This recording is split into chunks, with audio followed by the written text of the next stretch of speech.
Hello, welcome to another manga spotlight. So, unlike my previous manga spotlights, this is not an isekai. In fact, this is I would say maybe a horror action series. This is Momo the Blood Taker, and that's the name, so I don't have to try to, mispronounce it in Japanese and embarrass myself in that regard. So we're gonna jump right into this, and we start with the police arriving at an apartment building.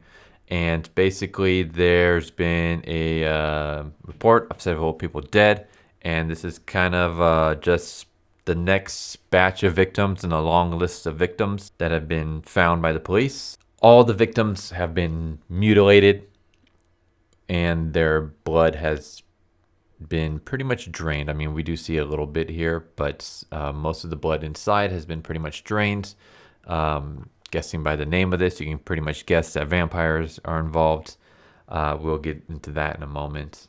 But yeah, so basically there's a bunch of mutilated bodies, and here we have our hero, Mikogami Keigo. He's kind of a unique police officer. He's kind of not flamboyant, but he's interesting, I guess I would say. He has his own methods. He's a little goofy, or at least that's the way he portrays himself to the public eye. But that's just a, we'll find out that's just a front. But here's Keigo. And yeah, he arrives and he checks the mutilated head and reaches inside. And we kind of get the sense that he knows what's going on. He's kind of basically saying that there's vampires without saying that they're actual vampires. He's kind of just hinting to his crew that, these are people who kind of almost mimic vampires. But as we can tell by his reaction earlier, he actually knows that vampires are a real thing. This is a pretty sweet design. I like this. We're going to be seeing more badass vampire designs later on.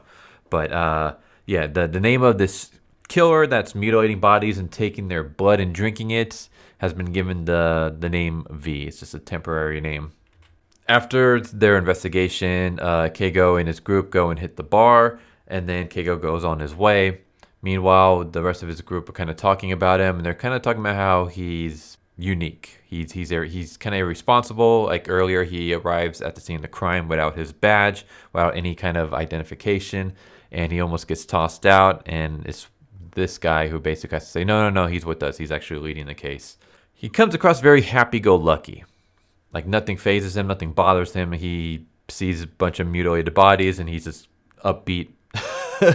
So everyone's kind of like, what's wrong with him? And that's when we get a little brief back story on Keigo. So Keigo was in love.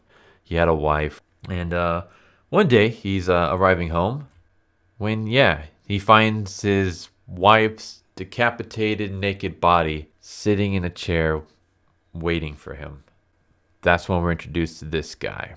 His name is the two-mouth man. Because he has one mouth here, and then he has one mouth right here on the side of his head. We'll see probably a better picture of that later on. Here we go. I freaking love this design. This is such a cool freaking design for a vampire. It's grotesque. It's creative. The whole two-face thing is pretty badass. And the thing that I like is, I don't know, it kind of reminds me of the first zombie that you see in the original Resident Evil game. That's kind of like the one that's on the cover for some of the games. It's on the cover of the director's cut. The one that's eating Kenneth, the very first zombie that you come across, kind of reminds me of that. This is the two-mouth man. He, as we saw, he killed Keigo's wife. He attacks Keigo, and he basically leaves Keigo alive. He kind of mutilates Keigo a bit. But he leaves him alive. He leaves him alive on a whim. He basically says, like, I'll wait for you. I'll wait until your blood becomes delicious. So this is a bit of foreshadowing. Basically, what he's doing is he's letting Keigo live with the fact that, hey, I just murdered your wife and there's nothing you can do about it. And you would have been dead too, except I let you live on a whim. So don't you forget that. And basically, he wants Keigo to kind of live in despair and agony. And then I guess that will make his blood more delicious. Because of this incident, everybody basically believes that Keigo just snapped. The police department believes that he's just kind of lost his mind. That's why he's kind of goofy and he's not as serious as he used to be. Because he used to be a very kind of serious, like kind of the atypical police officer. But now he's just a lot more like flamboyant, happy-go-lucky, and people think because the murder of his wife basically just caused him like to snap. And yeah, here we go. Here's Keigo, current day Keigo. So as we saw earlier, his happy-go-lucky facade is just that, it's just a facade.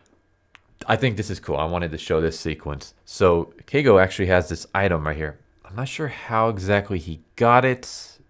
It hasn't really been touched on. Maybe it'll come across lately. But basically, throughout the years since his wife's death, he's been hunting down vampires. And he has this item where when he lights his lighter and puts it under the thing, it kind of like awakens. His like mouth opens up, and then this part right here is cool. These like hands pop out, and basically the hands reach out towards the closest vampire.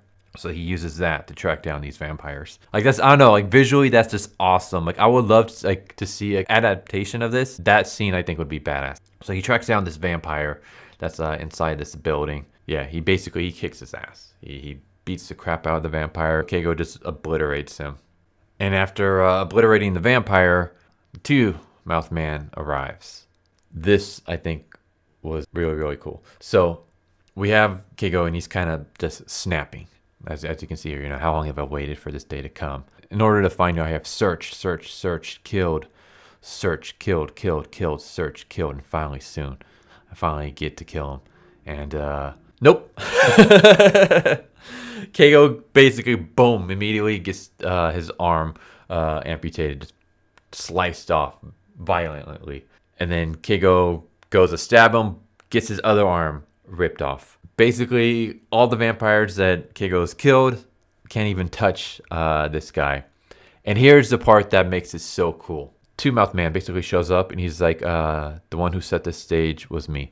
Basically, the guy you just killed, everyone you killed as you looked for me too, they were just toys that I set up myself. Basically, all the vampires that Keigo easily defeats were not even true vampires, but they're more ghouls.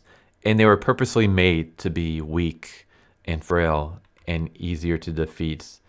And the reason why is because he wanted to give Keigo this false sense of hope that, you can easily, even though you're just a human, you can beat these monsters. So if you can beat these monsters, you should be able to beat the one that killed your wife. Nope. Nope. The guy who killed your wife, he basically set that all up. He made you believe for years that you were able to hold your own against vampires, when in reality, against a true vampire, you're nothing. And yeah, I love this image. This image is so cool. I really love the design, just the mouth on the side of the head where the other eye socket should be. But right as Keigo's about to be killed, we get Momo. I love this artwork. This artwork is so cool. Like, this is such an awesome image. But yeah, our heroine shows up and obliterates the two-faced man. And Keigo is basically... The building collapsed. Keigo's falling to his death. As he's dying, he's like, did he die? If he died, it doesn't matter if I wasn't the one who did it. My wife's avenged and I'll be able to see her on the other side. But Momo basically tells him, no, like, even though I quote-unquote killed him, he's not dead. He's still out there somewhere. And she asked him if Keigo wants to live. Like, I really like this design. It's so cool. This artwork is like really good. I really like it. You know what's funny? This series is actually by a person who did, I believe it's called Boku Girl, which is really funny. Boku Girl, for anyone who doesn't know, is basically this story about this this feminine-looking guy. Well, I say guy, but I think he's in high school. This feminine-looking guy who, like, a lot of people mistake him for a girl. Anyways, one day he wakes up as a girl. Basically, the trickster god Loki decided to play a prank on him and turns him into a girl. And switch is only temporarily. Like, he keeps switching back and forth between being a guy and a girl. And he has to kind of like deal with like people falling in love with him as a girl. Like, as a girl, at first kind of retains his personality, but the more feminine the more he remains in his female body, the more he starts gaining feminine traits. And he also starts finding like his best friend attractive, who's a guy. And then there's this whole, basically it's like a dramedy. It's like a comedy, but also a drama about him trying to deal with his feelings of having a crush on his friend, dealing with the fact that he's a girl, but then other times he's a guy. So it's just weird. The only reason why I'm bringing it up is just like I said, it's just weird how like the mangaka went from doing a series like that to doing something like this. I don't know. I just thought it was kind of unique. But anyways, she turns out to be a vampire herself, and she bites herself and then sucks the blood and then gives him, I guess, a vampiric kiss and basically turns him into a vampire. I thought this was cool. So like you think it's gonna be like a little bit more sexual, and then nope. So our hero wakes up in bed with the lolly sitting on top of him. It's like, knock knock, here comes the police. But she basically kind of tells him, hey, my name is Momo, Persephone, Dracula. I'm a vampire, kind of like the ones you've been hunting. This is my familiar. His name is Dante. Dante is going to be like our comedic relief character. But she basically tells him, like, you know, I'm a true vampire, kind of like that other dude. You're now my subordinate. Like, I've now made you my underling in a sense. Yeah, he kind of is like, you know, did you kill him? Yes. But you said he still lives. Yes. What is he, immortal? No. That man also feels death, same as any of us. And yeah, basically Keigo's just kind of all he wants to do is just track this guy down and try to kill him, even though he got obliterated last time they confronted each other. That's all he wants. And she refuses to tell him. She refuses to tell him where he's at. She got lucky in the last fight because she basically surprised him, like he wasn't expecting her. So she's like, you know, forget about him. Live alongside me as my kin. He refuses. And he's like, are you joking? He doesn't want to live as our kin. He doesn't. He's like basically like, you know, thank you for letting me live, but I gotta hunt this guy down. Like, you know, I don't care about anything else but tracking this guy who killed my wife and avenging her death. I thought this was kind of cool too. I love this image. Such a badass image. Such an awesome artwork. But yeah, she basically, you know, says like, you know, I'm your master and my orders are absolute. You can't ignore me. And he ignores her and basically leaves. He tricks her into escaping. And I'm not going to spoil the rest, but the next few chapters are basically him, kind of what you would expect. He's a newly fledged vampire, and now he's got to deal with bloodlust. So we start getting bits of that, basically, where he's trying to come to terms with the fact that he's a vampire and having to deal with all the bloodlust and stuff like that. But that's Momo the Blood Taker. Really good series so far. I'm really, really enjoying it. But yeah, hope you guys enjoyed. Tell me what you guys think. Are there any mangas out there that you guys recommend I check out? If so, just let me know, and I'll try to see if I can find them. But yeah, really enjoyed this. Hope you guys did too. If you guys haven't already, please subscribe, hit the bell for notification, leave a like if you enjoyed the video. Feel free to comment down below. And yeah, I hope you guys have a good one. Take care. Later.